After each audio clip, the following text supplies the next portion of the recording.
Assalamualaikum teman-teman. Tahun ajaran baru sebentar lagi nih. Udah pada tahu mau kuliah di mana dan masuk jurusan apa? Aha.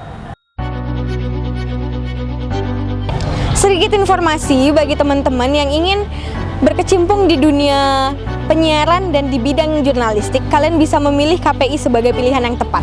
Karena dalam KPI atau komunikasi penyiaran Islam, kita bisa mempelajari banyak hal. Tidak hanya tentang penyiaran ataupun jurnalistik, kita juga dapat ilmu bagaimana cara kita berbicara di depan orang, bagaimana cara kita untuk berretorika depan orang agar kita didengarkan.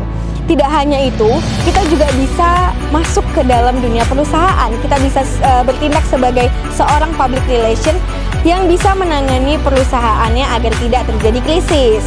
Dan banyak hal yang bisa kita pelajari di dalam komunikasi penyiaran Islam.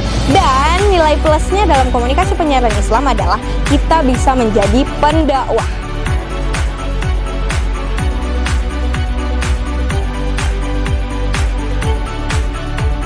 Jadi buat kalian jangan ragu lagi untuk memilih jurusan KPI.